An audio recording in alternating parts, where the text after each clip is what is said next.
L'histoire commence avec un homme au sommet d'une montagne de cadavres. Il demanda à Luo et pourquoi il lui avait fait ça, se souvenant qu'ils étaient comme des frères qui avaient combattu ensemble à travers la vie et la mort. Luo lui rappela le début de la calamité. Des monstres ont émergé d'étranges failles spatiales, semant le chaos partout. Au fil du temps, ces failles ont été nommées donjons, et ceux qui sont entrés en contact avec elles ont acquis des pouvoirs mystérieux connus sous le nom de classes. Pour cette raison, le noyau de classe a été formé pour conquérir les donjons, et ils ont avancé triomphalement. Luo commença à fixer intensément le protagoniste, révélant que c'était précisément pourquoi il devait être éliminé. L'homme était devenu incontrôlable. Les puissants utilisateurs de classe pouvaient facilement perturber l'ordre de l'Empire, et lui, ayant surpassé même le rang triple S, était l'ennemi le plus dangereux de tous. Le pouvoir suprême devait rester entre les mains de la famille royale car ce n'est qu'alors que l'Empire pourrait rester stable. Les yeux brillants de rage, le protagoniste demanda si c'était une excuse pour massacrer sa famille et ses camarades.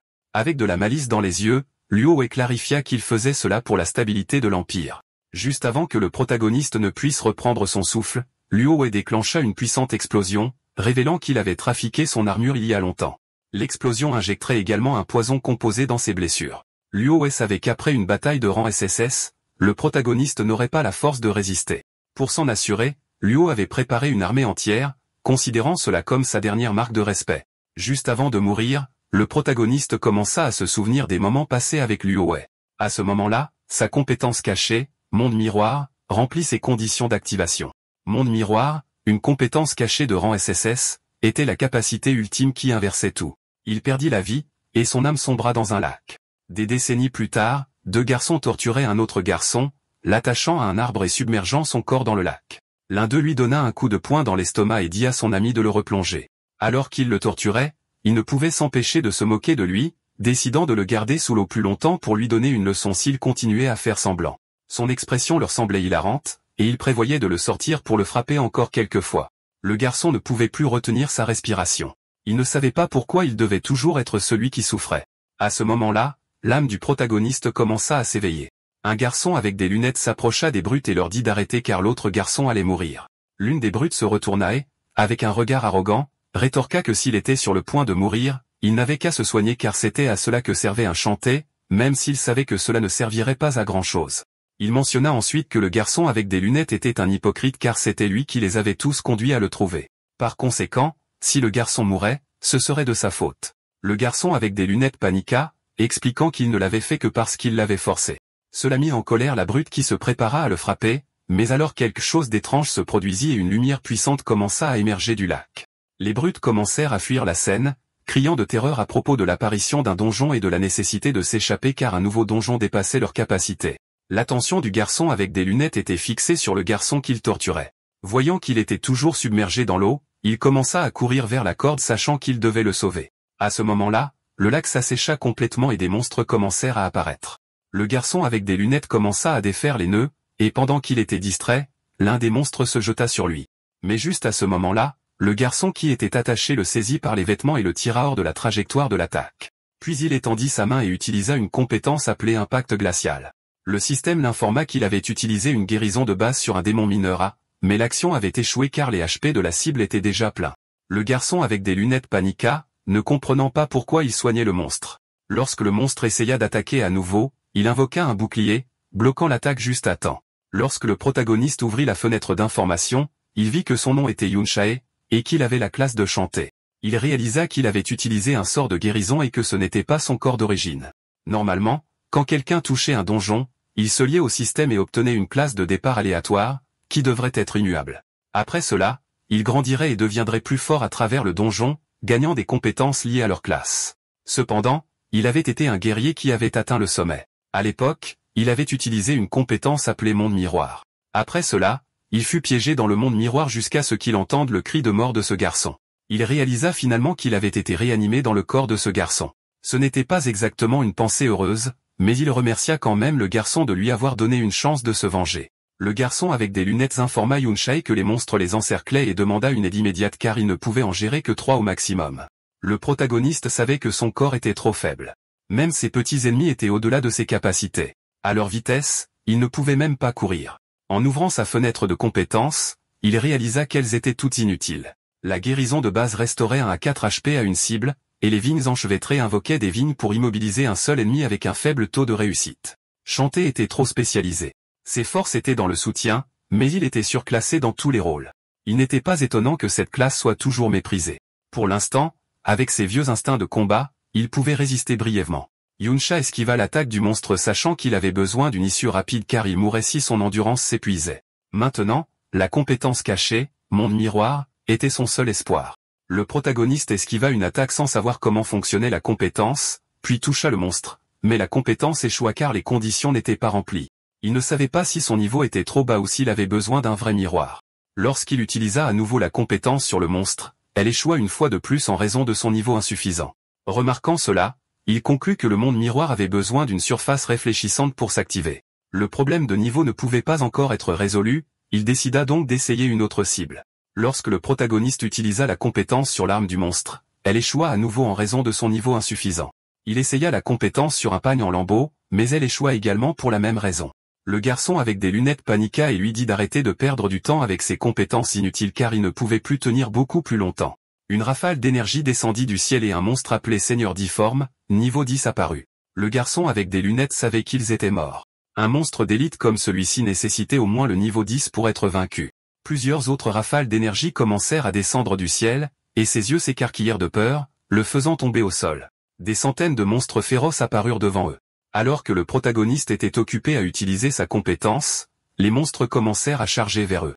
Yunche ne pouvait même pas utiliser sa compétence sur les rochers, se demandant si l'écart de niveau était trop important. Ensuite, le protagoniste décida d'utiliser sa compétence sur la barrière de fortune de Kyaoji, mais le système l'informa qu'elle avait échoué car les compétences des autres ne pouvaient pas être inversées. En réalisant qu'il ne pouvait pas inverser les compétences des autres, un sourire se répandit sur son visage car cela signifiait qu'il pouvait inverser les siennes. Une fois que le protagoniste utilisa la compétence sur sa propre capacité, il révéla que le monde miroir avait inversé avec succès sa compétence de vigne enchevêtrée. Yunche utilisa des épines chaotiques, provoquant l'éruption de milliers d'épines du sol.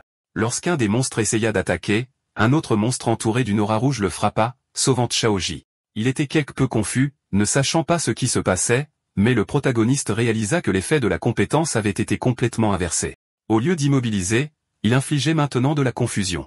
La compétence de vigne enchevêtrée emmêlait normalement un seul ennemi avec une faible chance de l'immobiliser. Cependant, sa mise à niveau inversé, les épines chaotiques, provoquaient désormais des épines à frapper une cible avec une faible chance de provoquer de la confusion. Les monstres commencèrent à s'attaquer les uns les autres. Cela était dû à l'effet de statut de confusion, qui obligeait les unités affectées à attaquer des cibles aléatoires. Le protagoniste ne put s'empêcher de sourire en réalisant qu'une compétence inutile était devenue puissante après avoir été inversée. Cela lui fit réfléchir à ce qui se passerait s'il inversait le reste de ses compétences. Monde Miroir était vraiment à la hauteur de sa réputation de compétence cachée de rang SSS. Il inversait non seulement les effets des compétences, mais appliquait également une amélioration globale. S'il avait utilisé la version non inversée de cette compétence, le taux de réussite serait faible.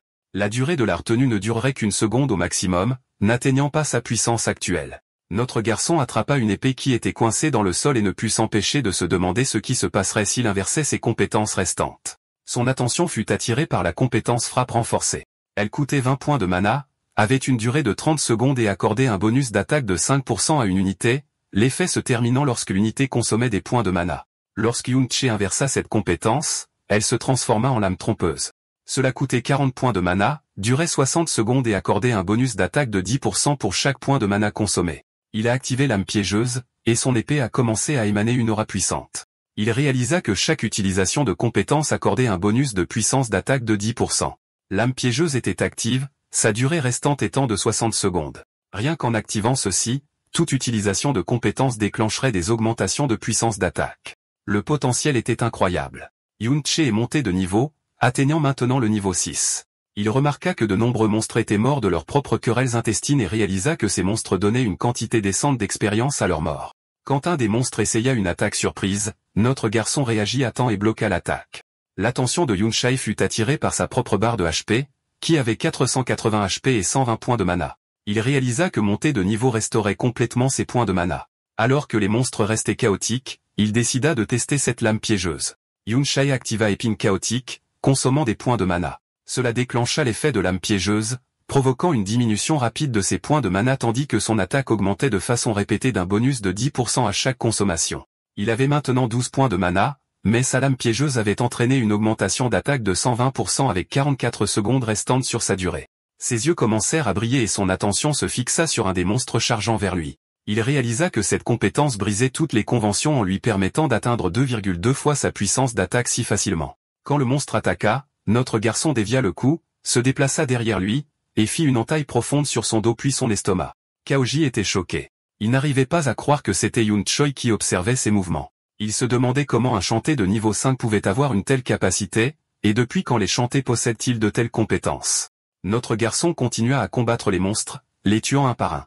Avec ses statistiques de niveau 6, 120 points de mana, et une régénération d'un point de mana par seconde, il réalisa qu'il pouvait théoriquement atteindre 2,3 fois sa puissance d'attaque. En un instant, il vainquit un monstre de niveau 11 et ne put s'empêcher de sourire. Il réalisa que sa force actuelle pouvait à peine gérer ses élites de niveau 11. À ce moment, une main émergea du sol. L'attention de Yoon Che se fixa dessus alors qu'un monstre de niveau 21 appelé chimère démoniaque de bataille émergea du sol et commença à rugir. Il se tourna et massacra les plus petits monstres en un seul mouvement. Les yeux de Shoji se remplirent de peur, tandis que d'un autre côté, notre garçon se sentit quelque peu surpris de voir un boss caché de niveau 21 dans ce donjon. Le boss commença à charger vers notre garçon. Quand il essaya d'utiliser épine chaotique, la compétence échoua car le monstre était immunisé contre le chaos. Juste avant que le monstre ne puisse attaquer, Shoji s'avança et invoqua son bouclier. Yoon Che se sentit quelque peu surpris, et peu de temps après, il commença à voir quelqu'un de familier. Un garçon aux cheveux blonds le traita d'idiot, lui disant qu'il lui avait demandé de ne pas charger en avant. Les yeux de notre garçon s'écarquillèrent. Le boss attaqua avec force, brisant le bouclier que Xiaoji avait invoqué et en voyant son corps s'écraser violemment contre le sol. Yinku se précipita vers lui. Il tendit sa main et commença à utiliser ses compétences. Il activa soin de base sur Chaozi, ce qui restaura un HP. Cela consomma des points de mana, le laissant avec 54 points. Lame piégeuse activée, lui accordant un bonus de dégâts de 10%. Immédiatement après, soin de base s'activa à nouveau sur Chaozi, cette fois avec un coup critique qui restaura 5 HP. Les points de mana de notre garçon atteignirent 1. Il considéra que les compétences de guérison d'un chanté étaient vraiment pathétiques et demanda à Chaoji s'il avait des potions de santé. Il dit qu'il en avait une d'urgence, et notre garçon lui dit de la boire. Sa lame piégeuse avait maintenant 85 secondes de durée restante. Le boss commença à tuer les autres monstres. Yoon Che savait qu'il n'était pas encore de taille pour ce boss, mais les monstres étaient presque tous morts. Il avait un plan en tête. Montrant sa lame, il demanda à Chaoju de tenir bon pendant 1 minute car il allait achever les monstres, le laissant quelque peu surpris. Notre garçon se déplaça comme un coup de tonnerre, tranchant les monstres en morceaux. La durée de sa lame piégeuse avait atteint 0. Yincha monta de niveau, restaurant ses HP et ses points de mana à 8120. Il activa l'âme piégeuse. En utilisant épine chaotique à plusieurs reprises, chaque consommation de points de mana déclenchait l'effet de l'âme piégeuse, augmentant son attaque de plus de 10% à chaque activation. Il savait qu'il avait besoin d'au moins un bonus d'attaque de 400% pour vaincre le boss. Il commença à massacrer plus de monstres, montant à nouveau de niveau. Cela restaura ses points de mana à 110. Il activa épine chaotique, ce qui lui accorda un bonus de dégâts d'attaque de 10% et réduisit ses points de mana à 101. Il répéta l'activation d'épine chaotique, gagnant un autre bonus d'attaque de 10% alors que ses points de mana tombaient à 92. Il réalisa qu'il devait lancer épine chaotique 40 fois en 50 secondes, ce qui signifiait qu'il devait atteindre le niveau 10. Shoji était choqué, incapable de croire ce que ses yeux voyaient. Yincha monta de niveau plusieurs fois. Le boss se prépara à attaquer, mais notre garçon commença à briller. Il était maintenant niveau 12. Sa lame piégeuse avait un bonus de 510% et une durée de 95 secondes, ce qui était plus que suffisant pour affronter ce boss. Yuncha se déplaça comme un éclair, lui coupant un bras, puis apparut derrière lui et lança une chaîne de coups, causant au monstre une douleur terrible. Juste avant qu'il n'ait le temps de réagir, notre garçon trancha son corps en morceaux. En un clin d'œil, il avait vaincu un boss de niveau 21 qui avait plus de 10 000 HP. Après avoir tué ce boss, notre garçon gagna 3 niveaux, étant maintenant niveau 15. Shoji était choqué et ne savait pas s'il rêvait, se demandant si un chanté de niveau 5 venait de nettoyer en solo un tout nouveau donjon.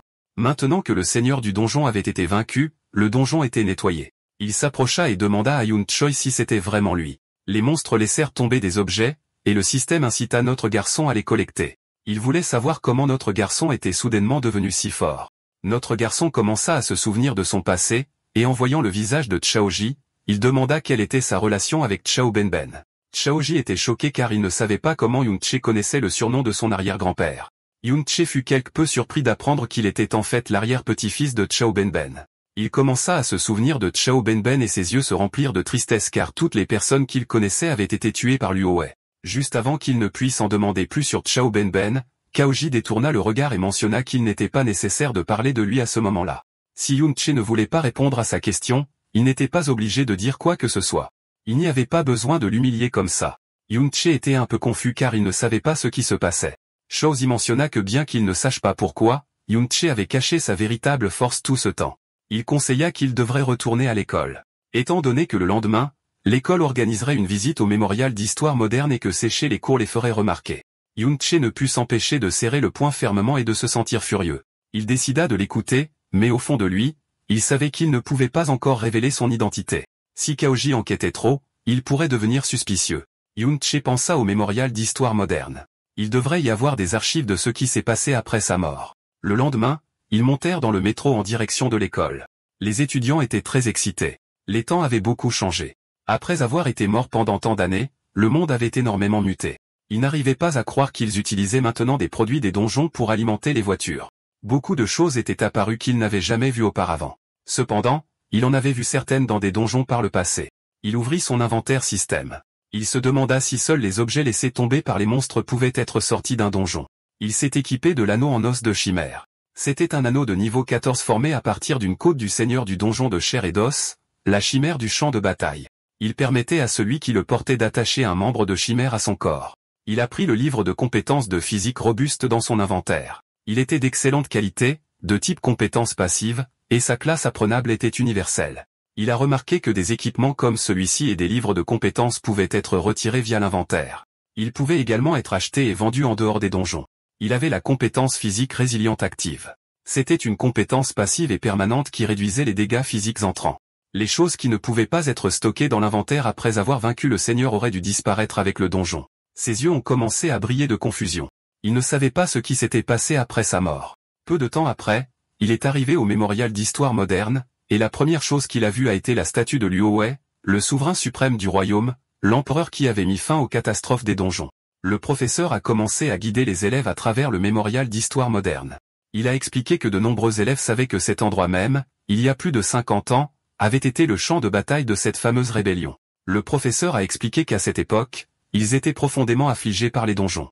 Il a ajouté que, surtout après l'apparition du plus terrifiant des donjons de rang triple S, tout le monde vivait dans la peur. Le roi Luo Wei a personnellement mené l'armée professionnelle en expédition. Malgré de lourdes pertes, il a finalement conquis ce donjon terrifiant. Mais juste à ce moment-là, il a rencontré une rébellion planifiée de longue date. Son cerveau, comme tout le monde le savait, était Yun-che. Yun-che était le même homme en qui le roi avait profondément confiance, mais qui est finalement devenu un traître ingrat. Yun-che n'a pas pu s'empêcher d'être furieux en voyant que c'était ce que l'histoire était devenue. Ce sont eux qui ont nettoyé le donjon de rang triple S et ceux qui ont été pris en embuscade. Le professeur a serré le poing en mentionnant qu'il ne pouvait pas imaginer la douleur d'être trahi dans de telles circonstances, mais le roi a surmonté cette tristesse et s'est battu avec sang et courage. Finalement, avec l'aide du héros Din-kun, il a réussi à réprimer la rébellion. Les yeux de Yun-che se sont remplis de curiosité en entendant le nom de Din-kun. Il se demandait si une telle personne existait. Les brutes qui avaient torturé Yun-che dans le lac sont apparues et se sont senties quelque peu confuses de remarquer qu'elles étaient toujours en vie. Il se demandait comment cela était possible puisque lui et Chaozi avaient été entraînés dans le donjon nouvellement formé. L'une des brutes a mentionné que le donjon avait été nettoyé.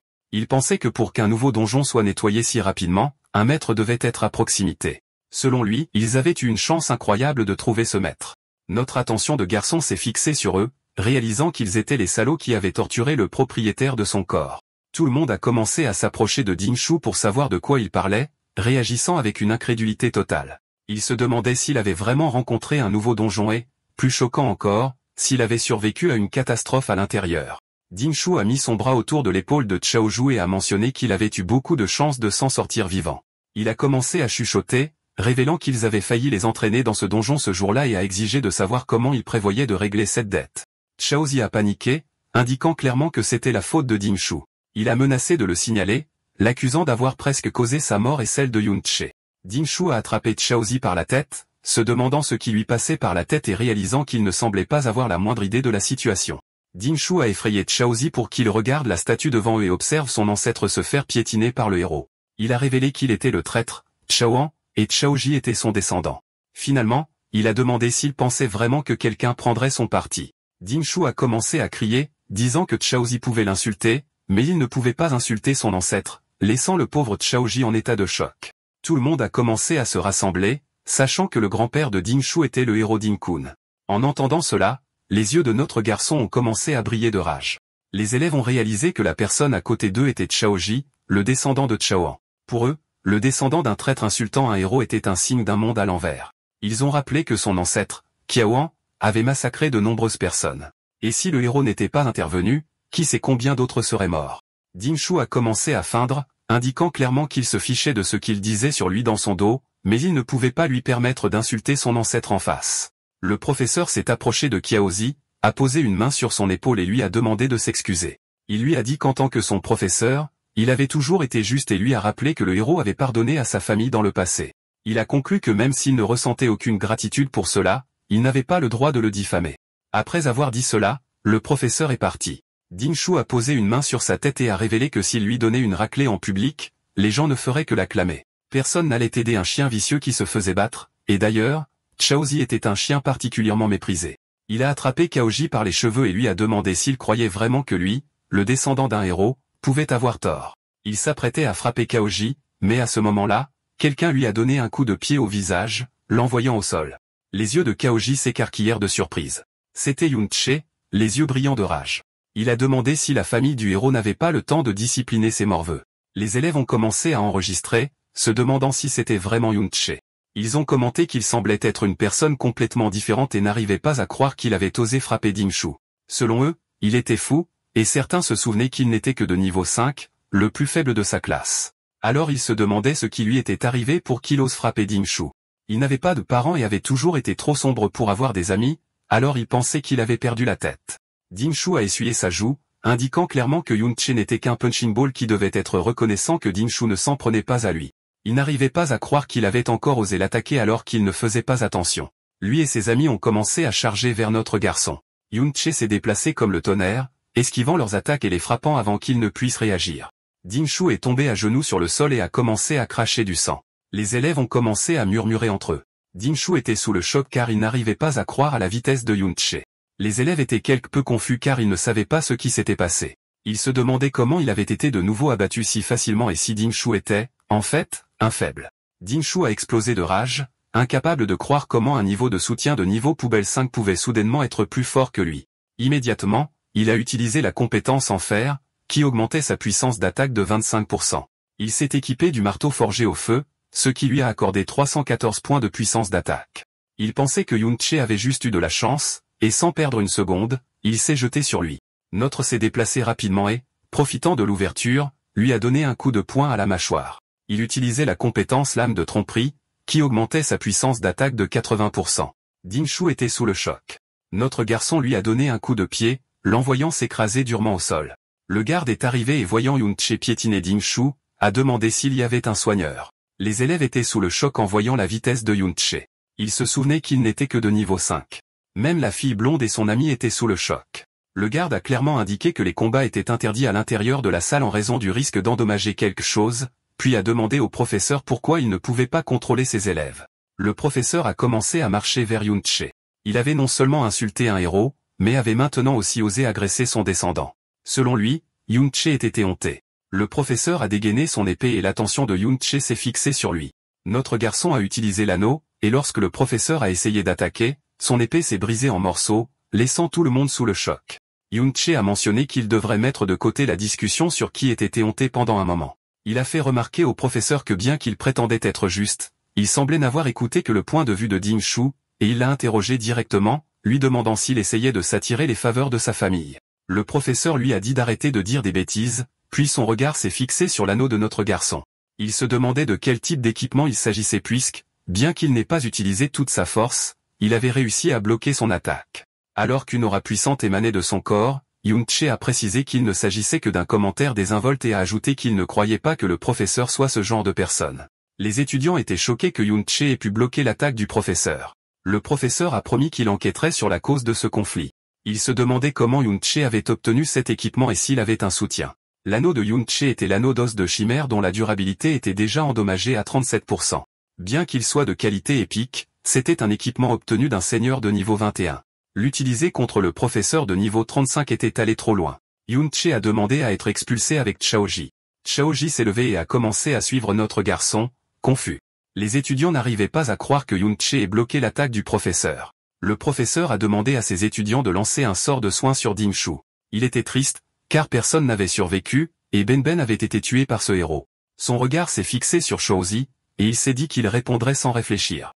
Il a toussé et a mentionné qu'il n'était pas très bon en histoire. Kaokui, nerveux, a dit que le héros Din-kun avait découvert le complot de Yun-che. Il a raconté qu'il avait préparé une embuscade près du donjon de rang SSS. Yun-kui était un peu surpris. Il a commencé à se souvenir de sa vie passée et de leur embuscade. Chaoju a expliqué que le héros Din-kun aspirait à résoudre la crise des donjons. Après avoir été promu par le roi, il a combattu à travers le pays pendant des années. Yun-che a commencé à regarder le sol et à réfléchir. L'image de son ancien moi sur une montagne de cadavres lui est venue à l'esprit. Avec une expression triste, Yun-che a demandé l'épée de la statue du héros. Shoji a expliqué que c'était l'épée du nuage flottant, celle de Yun-choi. C'était un équipement de premier ordre. Les yeux de Yun-choi brillaient de rage, ils avaient volé sa gloire et son épée. Alors, il a décidé qu'il tuerait d'abord Din-kun. Devant le complexe de la famille Digne, des guerriers de haut niveau patrouillaient. Soudain, l'un d'eux a vu quelque chose. Non loin de là, il a vu Yun-che et Xiaozi se faufiler dans une ruelle. Il n'y a pas prêté attention, pensant qu'il ne faisait que passer. Remarquant son alerte, Yun-che s'est demandé s'il était un rôdeur avec une compétence. Xiaozi a suggéré qu'il parte. Il a fait valoir qu'il y avait trop de gardes et que, même s'il s'infiltrait, il serait fini. Bien qu'il veuille tuer ce héros, Din-kun, il savait que ce n'était pas possible. Selon Kaoji, Din-kun passait tout son temps dans un donjon. Contrairement à sa vie passée, on ne pouvait plus entrer et sortir librement. Les plus hauts étaient gardés par l'armée et un laissez-passer était nécessaire. Cependant, il était sûr que la famille de Din-kun avait un tel laissez-passer. Notre garçon a demandé si leur famille avait besoin d'autant de gardes. Shoji a révélé qu'ils étaient des descendants d'un héros et qu'ils avaient un donjon. Notre garçon était surpris d'apprendre qu'ils avaient un donjon à la maison. Xiaoze a dit que les donjons étaient achetés et vendus en privé. Dingshu avait des gardes avec lui tout le temps. Les élèves ordinaires ne le faisaient que pendant les TP de donjon. Yansha a réalisé que cette époque avait changé. Kaoji a dit qu'une personne ordinaire obtenait son diplôme entre le niveau 15 et 20. Et comme beaucoup n'ont plus accès au donjon après cela, il reste bloqué. Si on obtenait un emploi lié au donjon, on pourrait atteindre le niveau 30. Les gardes comme ceux de Dingshu pouvaient profiter du donjon. Pour atteindre un niveau plus élevé, il fallait être recruté par l'armée. Alors seulement, on pouvait accéder à des donjons de niveau supérieur. Notre garçon savait que ce laisser-passer était essentiel. Shoujo a suggéré qu'il parte, l'écart de niveau était trop grand. Yinzu savait qu'il ne pouvait pas tuer ce héros, ni le roi suprême Luoe. Il savait que les compétences de repérage étaient des compétences de petite zone. Ce n'était pas suffisant pour couvrir toute la propriété 24 heures sur 24. De plus, ce n'était pas un donjon de vie ou de mort, et les gardes étaient complaisants. Il a conclu qu'il pouvait entrer. Choudhury a paniqué. Yunshi a sauté sur le mur, comparé au repérage des donjons de sa vie passée. Shoji a dit que, même à l'intérieur, il pouvait être tué sans conséquence. Notre garçon a saisi Chaozi par le chemisier et lui a demandé. Chaozi a admis qu'il voulait changer sa vie, mais après avoir rejoint une guilde. Yun-che a demandé s'il pensait qu'une guilde changerait les choses. Les yeux de Chaozi se sont remplis de tristesse. Il lui a dit que le destin ne se change qu'au présent. Yun-che n'allait pas laisser passer le donjon. Il a décidé de le laisser choisir. Qiaoju a commencé à transpirer. Qiaoju s'est levé, il ne pouvait pas le laisser mourir. Yunshi lui a dit de ne pas faire de bruit. Il pouvait facilement entrer s'il baissait la voix. Yunsha a attrapé Kaoji, et ils sont entrés dans le complexe de la famille Digne. L'attention de Kaoji était fixée sur un donjon souterrain. Ils sont entrés dans le donjon et ont vu deux monstres, de niveau 6 et 8. Le niveau était légèrement plus élevé, mais le nombre de monstres n'était pas aussi élevé. Notre garçon a dit qu'il n'y avait que deux monstres. Shoji a refusé, disant qu'il ne pouvait pas les battre. Notre garçon l'a forcé à se battre. Les monstres ont attaqué, et il a invoqué son bouclier. Shoji était nerveux, il n'aurait pas dû venir. Maintenant, il voulait rentrer chez lui. Yun-che a suggéré qu'il riposte, mais Shoji lui a demandé comment. Yun-che lui a assuré qu'il surveillait et qu'il n'arriverait rien de mal. Chaozi a décidé de lui faire confiance, et il a attaqué. Mais l'autre monstre a essayé d'attaquer par derrière, mais il a esquivé. C'était comme Yun-che l'avait pensé. Le talent de Chaozi était plutôt bon. Il était timide et paniquait, donc il n'osait que se défendre. Son jugement de positionnement spatial était précis. Il était toujours en danger, mais il ne perdait pas beaucoup de santé. Chaozi a attaqué le monstre, mais son bouclier s'est brisé. Yun-che a tué les monstres. Chaozi était surpris, il avait gagné un niveau. Il était maintenant niveau 7. L'expérience est répartie selon la contribution. Yun-che maniait la lame d'os en croissant, augmentant son attaque de 62. Yunsha a remarqué que Shaoji était agile et lui a demandé. Shaoji a révélé que, à part l'esprit, il les ajoutait uniformément. Notre garçon a rappelé que les porteurs de boucliers n'ajoutaient pas à l'agilité. Chaudhuri expliqua que s'il ne le faisait pas, il avait du mal à trouver un groupe à l'école. Il précisa que personne ne voulait attendre un porteur de bouclier lent, car au moment où il arrivait, les autres auraient déjà pris tous les monstres. Yunsha laissa échapper un soupir et expliqua qu'il devait avoir une perspective à long terme. Il précisa que les promotions de classe avancées après le niveau 60 avaient des exigences d'attributs. Il donna l'exemple de la classe de forteresse Bastion, qui nécessitait 60 en endurance et 90 points de défense, concluant qu'il ne pouvait pas simplement ajouter des points au hasard. Shouja mentionna que le plus haut qu'une personne ordinaire atteindrait dans sa vie était le niveau 40 et se demanda comment il pouvait même penser au niveau 60 car c'était rang S. Notre garçon posa une main sur son épaule et, avec un sourire, lui dit qu'à partir de ce moment, il pouvait commencer à penser au rang S ou à des choses bien au-delà du rang S. Cela dit, il devait également commencer à planifier sa propre progression de classe. Il réfléchit que sa classe de soutien n'avait été relancée que grâce à la compétence cachée Monde Miroir, et que si rien d'inattendu ne se produisait, il changerait probablement pour une autre classe. Il était en état de choc en réalisant quelque chose d'étonnant. Sa compétence Monde Miroir pouvait être améliorée. Dans le donjon privé de la famille Digne, Yunche combattait les monstres avec une vitesse surprenante. Sa compétence Lame astucieuse boostait ses attaques, mais elle se termina juste au moment où il frappait un démon de cupidité zombie de niveau 17. Le monstre, toujours vivant, montra la puissance de la lame astucieuse, mais aussi ses limites dans les longs combats. Le mana et l'endurance de Yunche étaient bas. Le monstre mourut, confirmant que son corps ne pouvait pas gérer les batailles prolongées. Le combat rapporta d'énormes récompenses. Yunshai gagna 2 niveaux atteignant le niveau 17, et sa santé, son mana et ses points d'attribut augmentèrent rapidement. Il obtint également 2 âmes de créatures de l'ombre de zombies d'élite, ce qui donna à sa compétence Monde Miroir de rang SSS 2000 points d'expérience, confirmant qu'il pouvait l'améliorer. Après la bataille, Yunche collecta des objets, satisfait des niveaux et de l'expérience du Monde Miroir. Soudain, sentant un danger, il se déplaça plus haut et vit les gardes de la famille Ding patrouiller plus souvent. En bas, Chaozi, niveau 8, avec de nouveaux équipements, suggéra nerveusement qu'il s'arrête. Il nota moins de monstres et une alerte de garde élevée, ce qui rendait la situation trop risquée, se demandant s'ils avaient été trouvés. Yunshu acquiesça. Combattre maintenant serait trop difficile, nécessitant une surveillance constante des gardes et une utilisation prudente de la lame astucieuse. Avec sa puissance actuelle et une sécurité accrue, le risque était trop élevé. Yunshu regarda un nouveau livre de compétences, sort de briques, qui créait des briques de mana. Lorsqu'il était inversé par le monde miroir, il devenait la technique du vide, rendant les petits objets intangibles. Il réalisa que toutes les compétences inversées n'étaient pas destinées au combat. Certaines avaient des utilisations subtiles non combatives. Yunsha vérifia sa compétence monde miroir. Elle avait besoin de 30% d'expérience supplémentaire pour passer au niveau supérieur. Debout sur la falaise, il pensa à l'incroyable puissance que son inversion lui donnait même à son niveau de base. Il se sentait plus déterminé, imaginant combien il deviendrait plus fort lorsqu'il passerait au niveau supérieur. Avec des yeux brillants, Yunche élabora un nouveau plan. Ce donjon offrait une expérience unique du monde miroir grâce à ses monstres. Il pensa que tuer le boss pourrait faire passer la compétence au niveau 2, une récompense trop belle pour être manquée malgré le risque des gardes. Il se déplaçait silencieusement dans la grotte, se cachant derrière des rochers alors que les gardes utilisaient des compétences de détection plus souvent, rendant leur position risquée. Yunshu jeta un coup d'œil prudent devant lui et vit leur cible, une massive silhouette ombragée sur un trône lié par d'épaisses chaînes violettes lumineuses en haut des escaliers. De nombreux gardes le protégeaient. C'était le boss du donjon. De leur cachette, Shoji fut choqué de voir un boss de donjon contrôlé de cette manière. Yunche fut moins surpris, notant que le boss de leur école était également gardé, suggérant que c'était courant pour les groupes forts. Yunche scanna la scène, voyant des gardes détendus dans les escaliers. Il se concentra sur les chaînes violettes lumineuses qui liaient le boss, réalisant qu'il s'agissait de puissantes entraves. Il analysa silencieusement la situation. Avec autant de gardes, une attaque directe contre le boss serait suicidaire et impossible à gagner, attirant l'attention de tout le monde. Yinchon savait qu'il ne pouvait pas tuer le boss avec tous les gardes, mais il vit une opportunité. Un garde s'éloigna seul. Il décida de les éliminer un par un. Se couvrant le visage, il utilisa la lame astucieuse, un boost d'attaque de 150%, et tendit une embuscade au garde. L'embuscade fonctionna parfaitement. Le garde fut instantanément paralysé et tomba sous les yeux de Shoji. Yunche se tenait au-dessus de lui avec une présence sombre, lui disant de parler pour obtenir des informations. Terrifié, le garde implora pour sa vie, offrant toutes les informations, admettant que la famille Ding ne le payait pas assez pour mourir pour eux. Yunche écouta, voyant cela comme sa chance de poser des questions sur son objectif principal, infiltrer le complexe. Lorsque Yunche demanda à propos du pass de donjon de héros, le garde fut choqué. Il dit rapidement que le vieux maître en avait beaucoup dans son bureau et qu'il n'était pas rare. Incompréhension, le garde pensa que Yun-che était un fanatique du grand-père héros. Effrayé par le silence de Yun-che, le garde jura qu'il disait la vérité, disant qu'il avait souvent vu le vieux maître prendre des passes. Il avertit que les passes étaient des échantillons temporaires. Sans un initié, il serait pris. Yun-che n'était pas dérangé.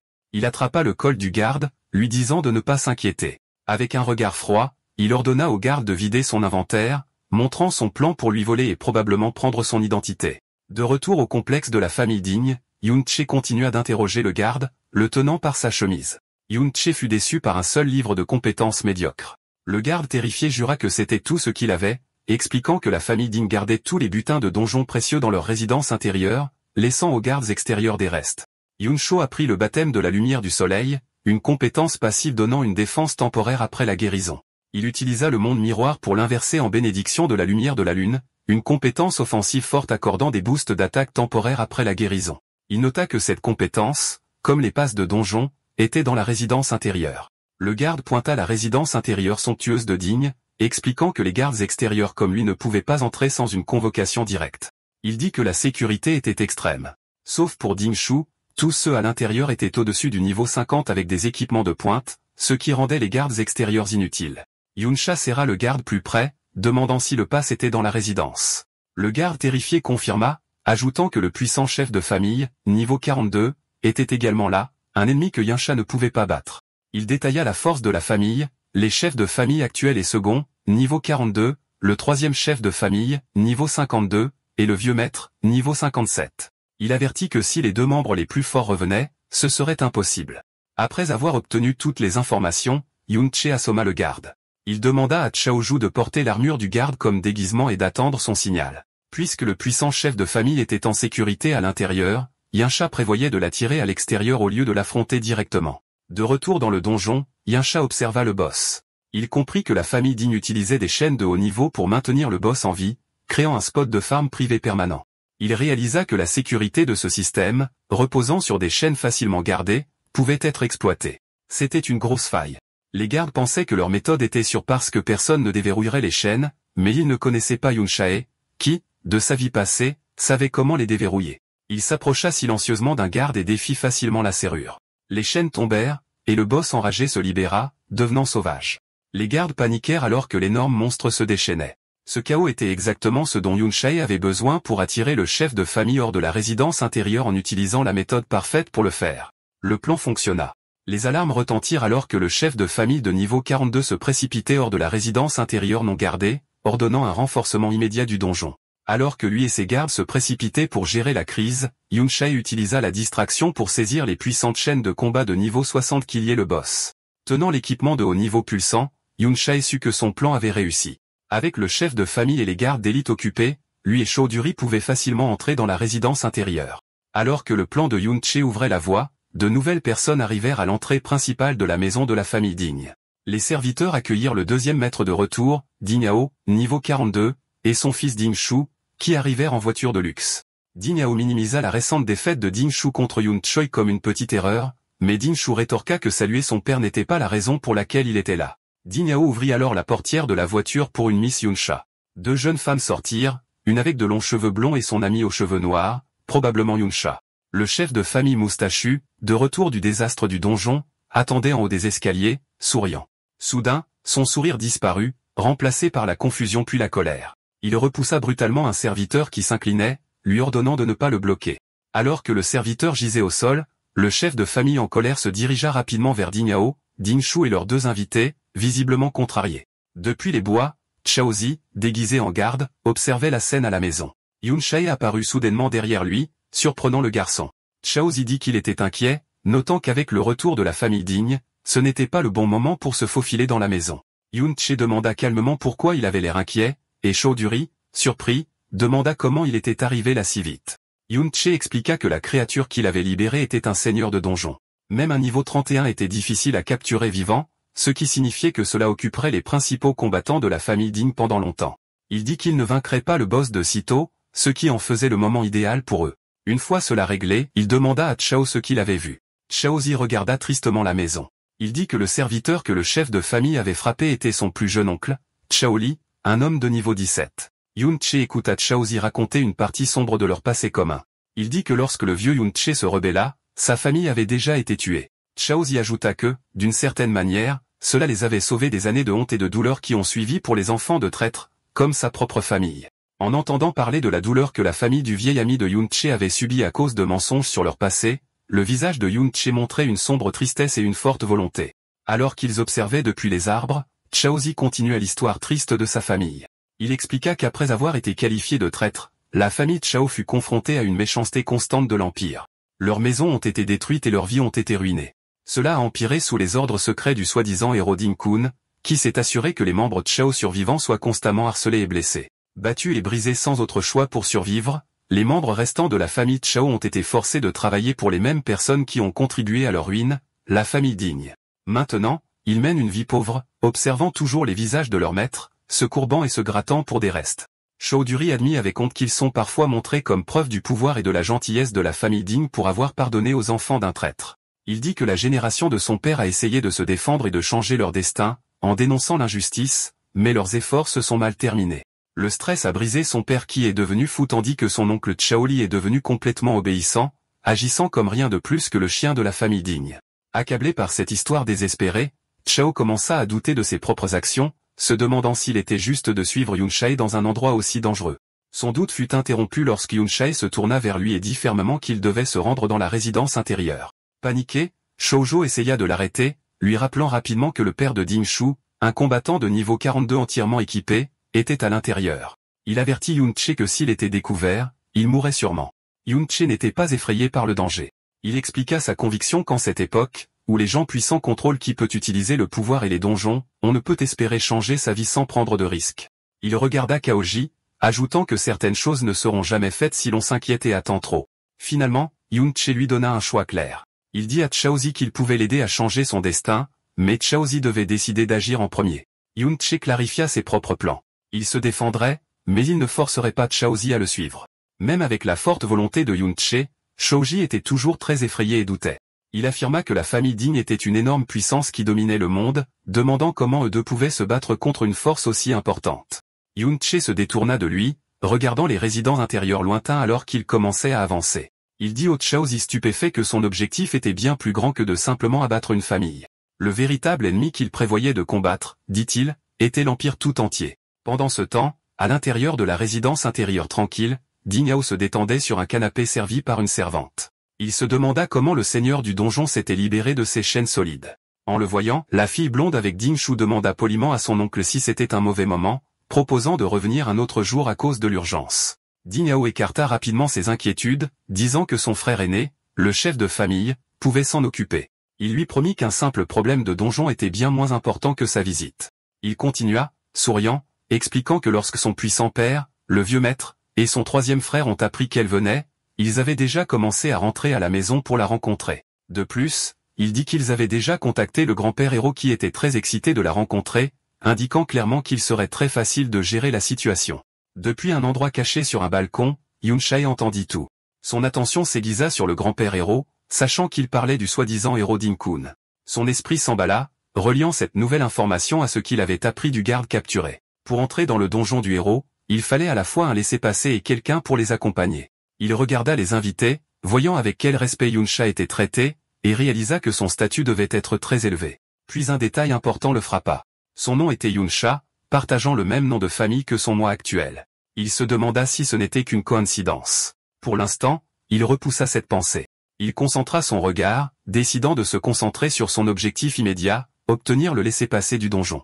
Alors qu'il regardait, Yun-cha se tenait silencieusement, son visage illisible, une figure de mystère et d'importance.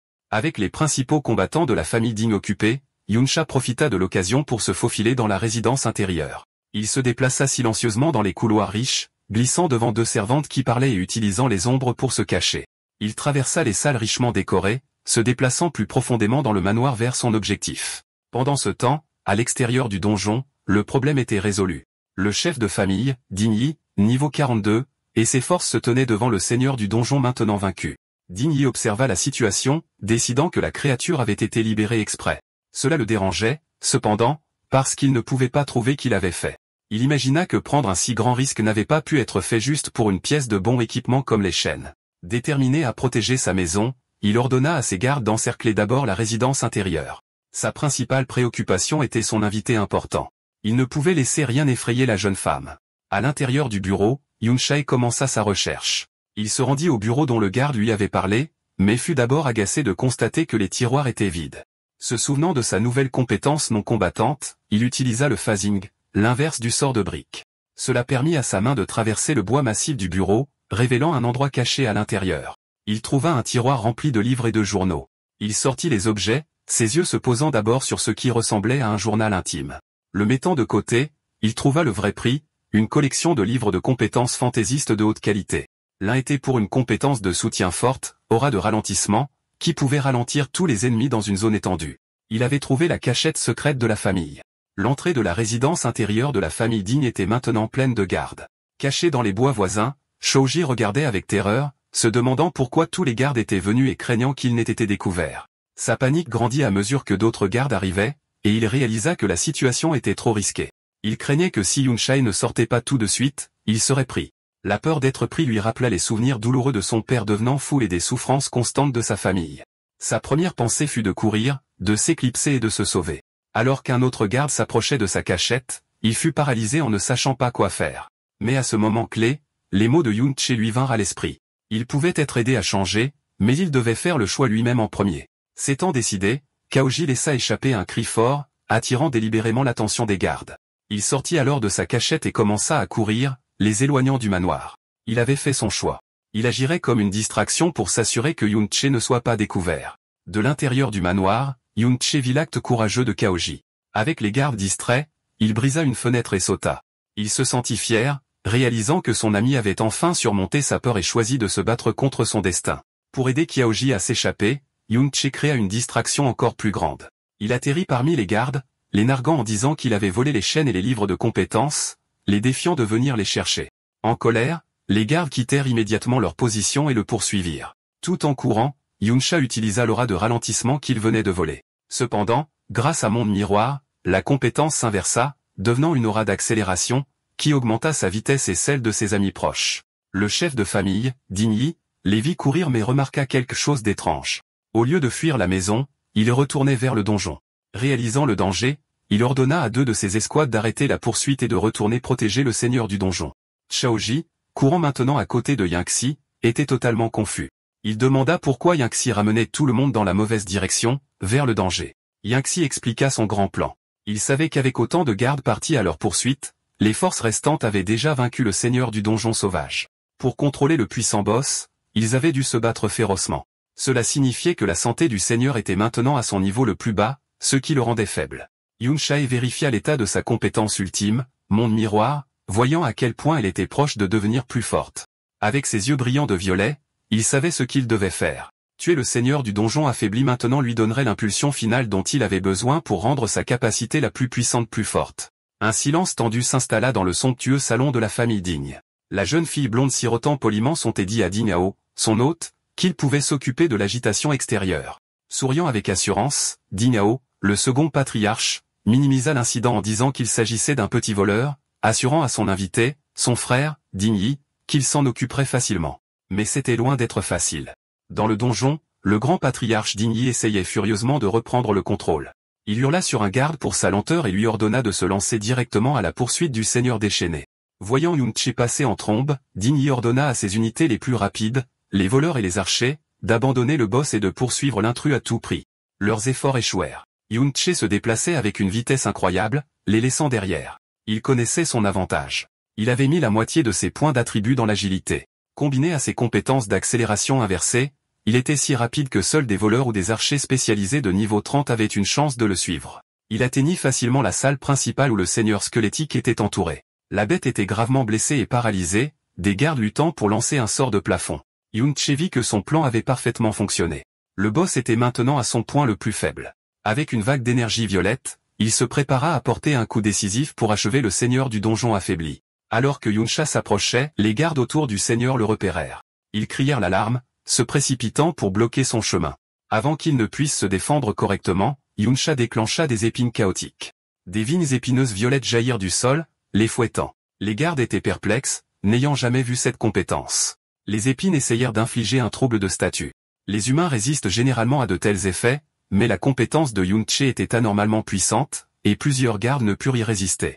Le résultat horrible, les gardes affligés furent pris de confusion. Un mage fit exploser un camarade garde avec un sort puissant, jetant leur rang dans le chaos.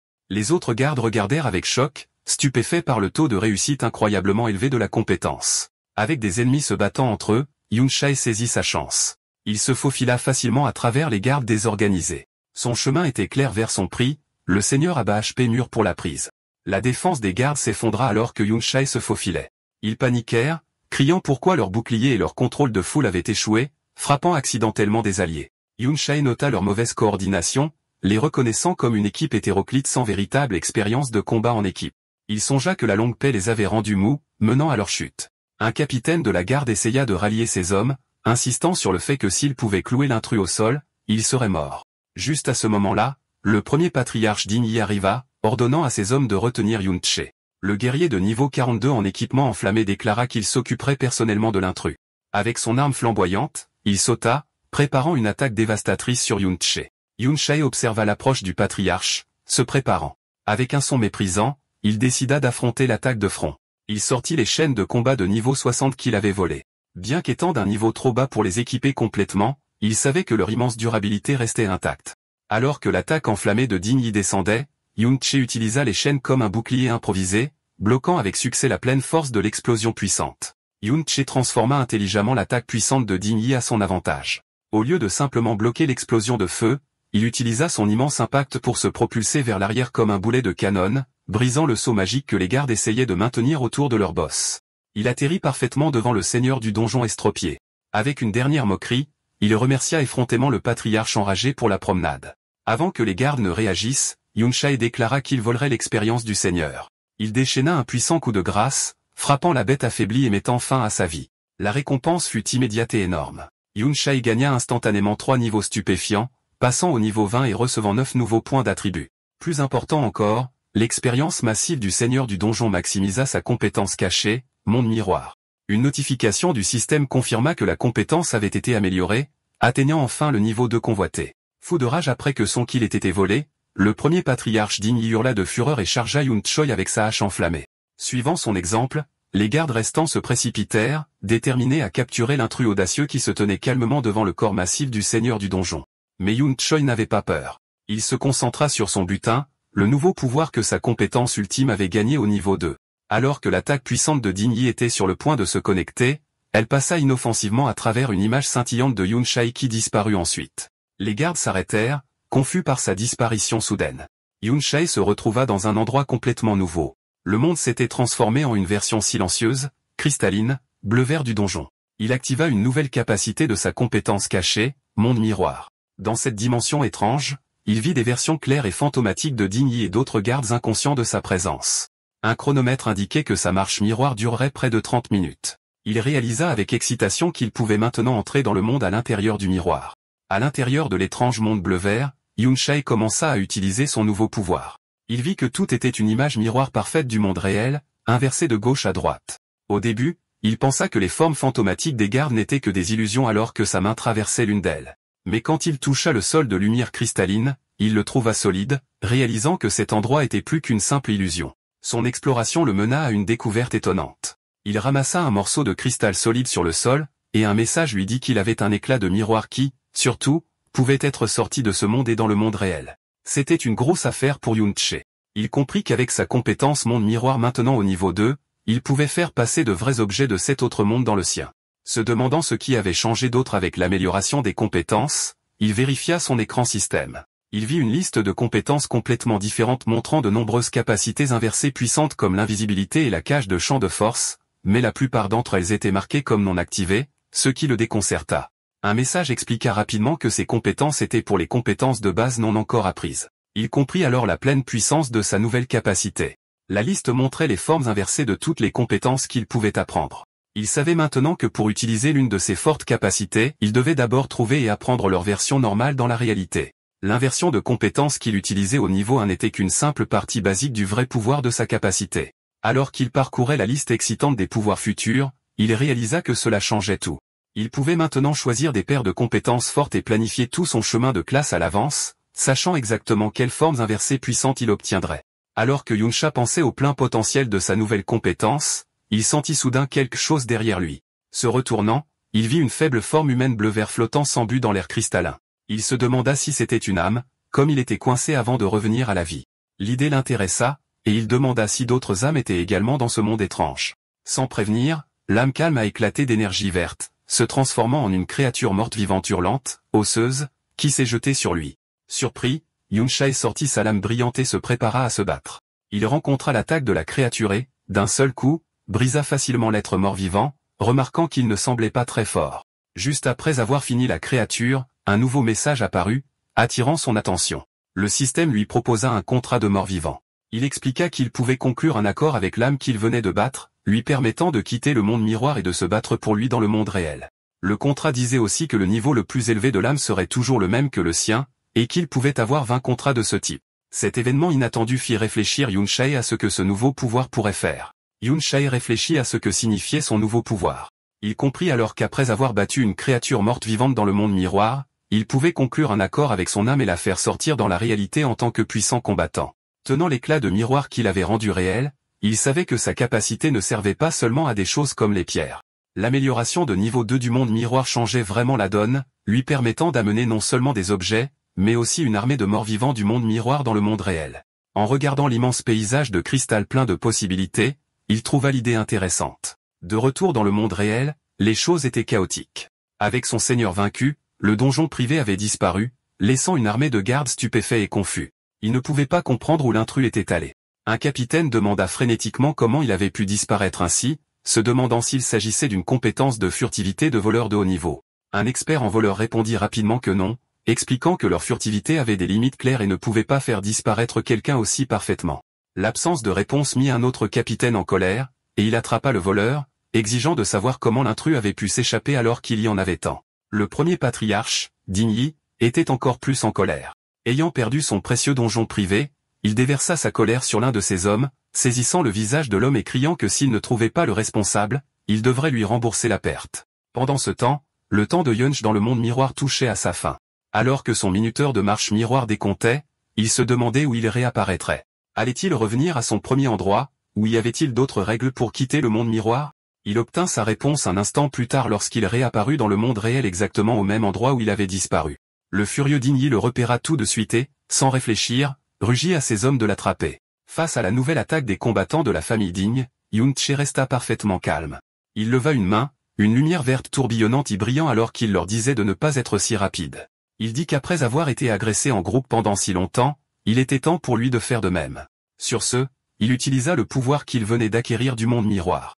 Un flot de guerriers squelettiques effrayants jaillit, formant une armée de morts-vivants effrayantes qui se précipita vers les gardes choqués. Les gardes réagirent avec une terreur pure, leurs attaques ralentissant alors qu'ils se demandaient ce que ces figures fantomatiques étaient, se demandant s'il s'agissait de véritables fantômes. Le premier patriarche, Digny, essaya de calmer la peur croissante. Il cria à ses hommes de ne pas paniquer et dit que les créatures n'étaient que des monstres morts-vivants qu'il avait vus plusieurs fois auparavant. L'un des gardes combattit un guerrier squelettique, se préparant à un combat difficile. Cependant, il fut surpris de voir une barre de santé apparaître au-dessus de la créature. C'était un guerrier squelette mort-vivant, et il n'était qu'au niveau 20, le même que Yunsha. Malgré cela, la peur était forte. Le visage de Dingy se tordit de rage devant l'hésitation continue de ses hommes. Pour les inciter à se battre, il promit une prime à tous s'ils attaquaient et attrapaient l'intrus.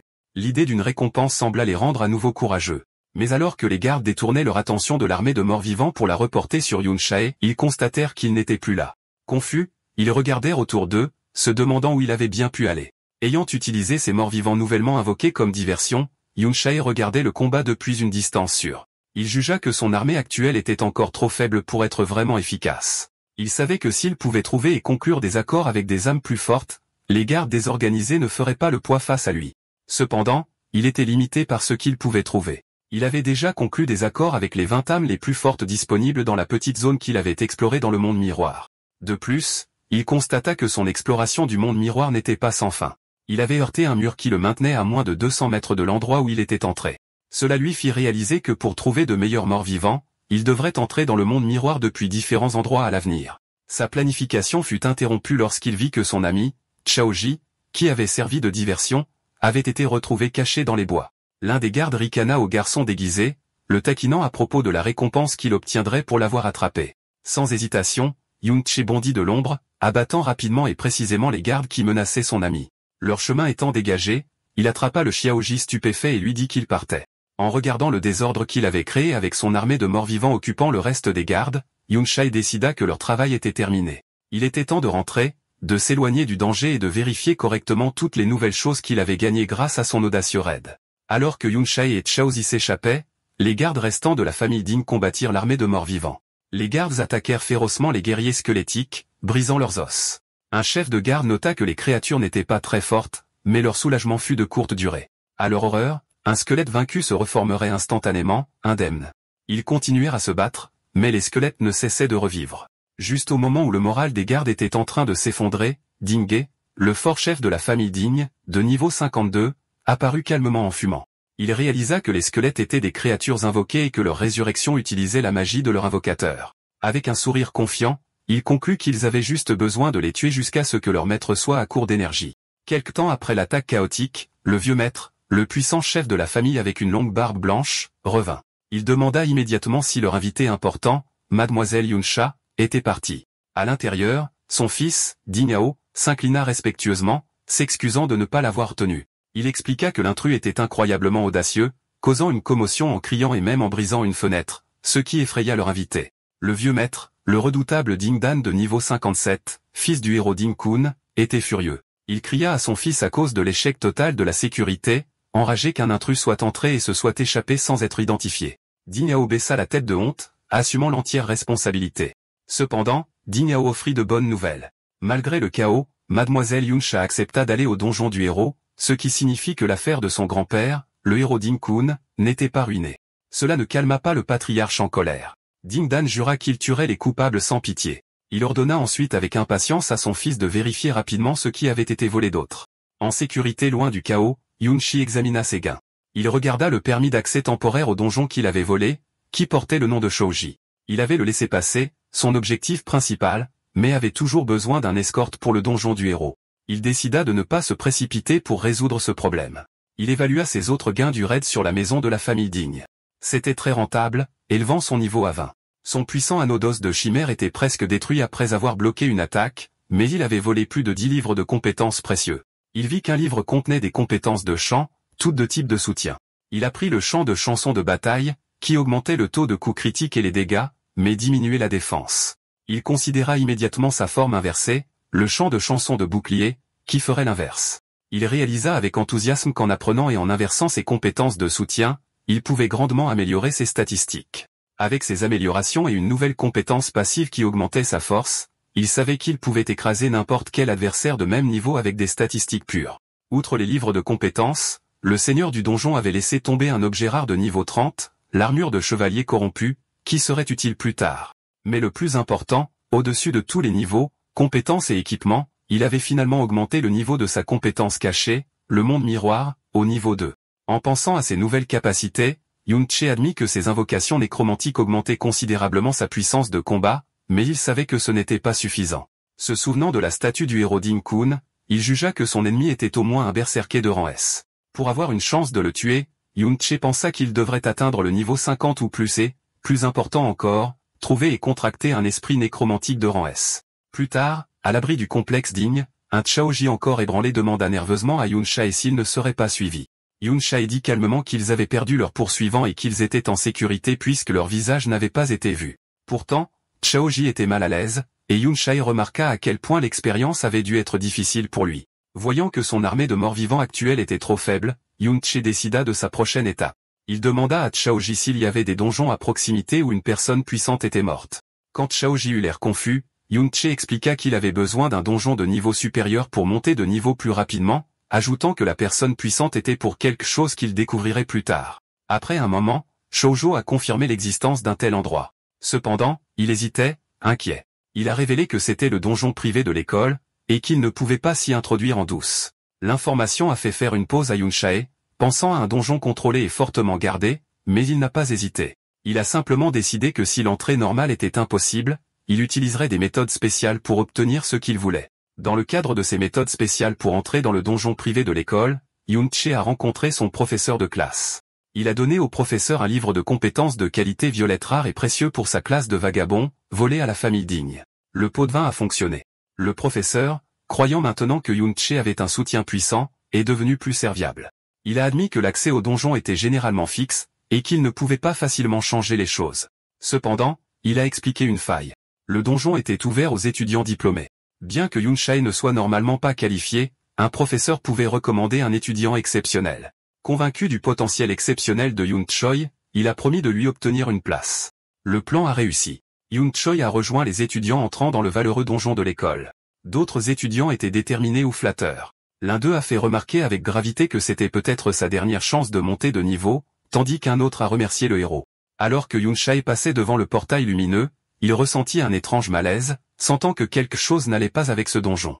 Le professeur expliqua avec enthousiasme que c'était là où le héros s'était autrefois battu, et que des traces de son pouvoir pouvaient subsister à l'intérieur. À proximité, Chaozi écoutait avec gravité. Il réalisa avec horreur que le valeureux donjon était l'endroit où, selon la fausse histoire de l'Empire, le héros Ding-kun avait vaillamment tué son arrière-grand-père, le traître Chaoan. Connaissant la sombre vérité, Chaozi hésita.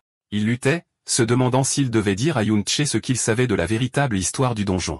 Alors que les étudiants se rassemblaient à l'entrée du donjon, le professeur donna un dernier avertissement. C'était un donjon de haut niveau, et ils devaient être prudents dans leurs limites. Il désigna ensuite un étudiant aux cheveux roux en armure, Petit Z, lui disant de s'occuper de Yun-che et Shoji. Petit Z était clairement ennuyé, se plaignant de ne pas pouvoir se concentrer sur la montée de niveau s'il devait faire du babysitting. Un autre étudiant le poussa en avant, lui disant d'arrêter de se plaindre car le donjon était ouvert. Marmonnant sur les raisons pour lesquelles les jeunes étudiants étaient autorisés, Petit Z entra dans le donjon avec les autres. Il ordonna avec condescendance à Yun-che et Chaozi de rester en arrière et de ne pas causer de problème, menaçant de les abandonner s'ils étaient un fardeau.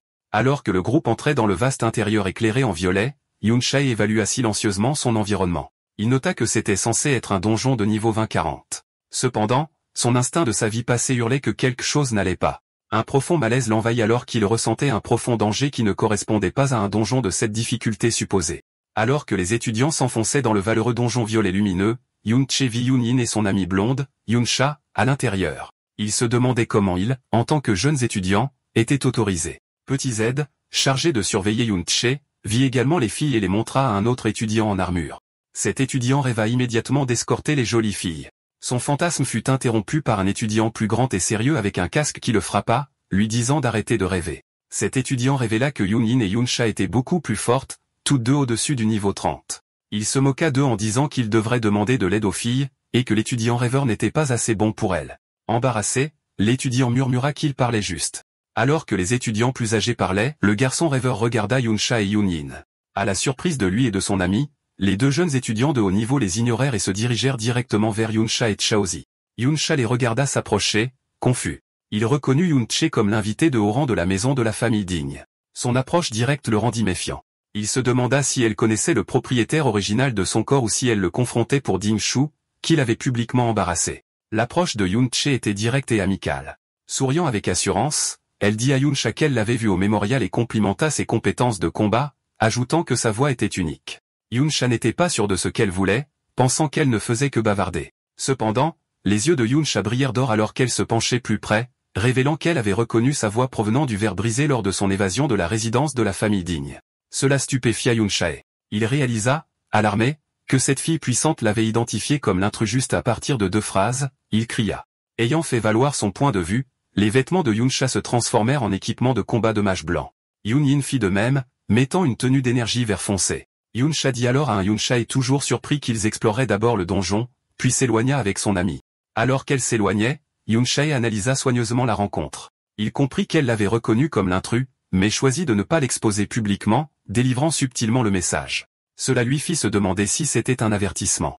Il considéra la dangereuse possibilité que Ding-shu ait également reconnu sa voix de leur combat précédent. Cependant, Yun-che décida de ne pas s'inquiéter pour l'instant. Il était confiant que tant que la famille Ding n'agirait pas immédiatement, sa vitesse de montée de niveau rapide le rendrait bientôt assez fort pour faire face à toute menace qu'il représentait. Voyant son attitude amicale, il décida de lui offrir un avertissement en retour. Il cria, leur conseillant d'être prudente car son instinct lui disait que le donjon était étrangement dangereux. Yun-cha s'arrêta et sembla être d'accord, disant à son ami que l'endroit était bizarre. Elle réfléchit que compte tenu de son niveau élevé, le donjon ne devrait pas être aussi troublant. Avec un dernier sourire entendu à Yun-cha, Elle le remercia pour l'avertissement avant qu'elle et Union ne continuent. La brève conversation amicale entre Yoon-chae et les filles de haut niveau ne passa pas inaperçue. Les autres étudiants plus âgés regardèrent avec incrédulité, bavardant sur les raisons pour lesquelles la d'habitude froide Yoon-chae était si familière avec lui. Poussés par la jalousie, ils entourèrent Yoon-chae, lui posant des questions sur sa relation avec elle et exigeant une présentation. Sans intérêt, Yoon-chae interrompit leurs questions, annonçant que lui et Xiaozi quittaient le groupe pour explorer seuls. Les étudiants plus âgés furent choqués par sa trop grande confiance, l'avertissant qu'en tant que jeunes étudiants, les monstres de niveau 20 les tueraient sûrement. À leur surprise, leur superviseur, Petit Z, leur dit de laisser les deux partir. Il estima que pour que Yoon-chae soit amical avec quelqu'un d'aussi puissant que Yoon-in, son propre niveau devait être élevé. Quand d'autres protestèrent, lui rappelant les ordres de leur professeur, le véritable motif de Petit 11 fut révélé dans ses pensées. Il rappela agressivement à ses amis leur véritable raison, trouver de précieux cristaux. Il ne voulait pas partager le butin, alors les laisser s'éloigner était parfait. Il finalisa sa décision en disant froidement au groupe de les ignorer, raisonnant qu'ils avaient des pistolets de détresse si nécessaire. Alors que Yansha et Shoji s'éloignaient, il les regarda avec colère et jalousie. Il ne pouvait pas comprendre pourquoi un gamin ordinaire avait attiré l'attention de Yansha. Son envie se transforma en sombre malice. Il conclut que si Yansha était si trop confiant, il méritait de mourir. Quelque temps après que Yansha et d'autres soient entrés dans le donjon, un Dinshu en colère arriva à l'entrée. Un membre du personnel masculin et une femme lui demandèrent ce qu'il faisait. Rempli de rage, Dinshu attrapa la chemise de l'homme, lui demandant si une équipe venait d'entrer. Le membre du personnel exigea de savoir ce qu'il prévoyait de faire. Ce combat survint après une réunion frustrante que Dinshu avait eue avec les anciens de sa famille. Quand il essaya de leur dire que Yoon-chae et Xiaoju étaient les intrus qui avaient attaqué leur maison, son père Ding-ao le renvoya. Il lui dit froidement de ne pas les blâmer pour son humiliation publique car il n'avait pas de temps pour de telles petites affaires. Dinshu insista fortement qu'il avait reconnu leur voie de l'attaque. Cependant, Ding-je était sceptique, soulignant que les intrus étaient trop habiles pour être de simples étudiants, échappant facilement à de nombreux gardes. Ding-je dit que à moins que Dinshu puisse prouver que leur force était supérieure à celle des gardes, il ne pouvait pas soutenir sa demande. Le chef de famille, Ding-dan, lui dit froidement de les laisser à leurs affaires importantes. Rejeté par sa famille, Dinshu n'eut d'autre choix que d'agir lui-même. De retour à l'entrée du donjon, il confronta de nouveau le membre du personnel, déclarant avec une détermination folle que puisque Yoon-chae et Shoji étaient à l'intérieur, il devait les poursuivre. D'accord, c'est la fin de l'histoire. Merci d'avoir regardé. À la prochaine.